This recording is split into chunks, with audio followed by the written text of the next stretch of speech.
wonderers, may tablet ka rin ba at naghahanap ng affordable pen na smooth for taking down notes o kaya naman ay for making digital art?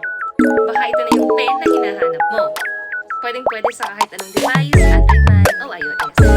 Piliin mo ang taas na nito is softly, pwede siya for gaming, pati naman natin is ordinary pen siya.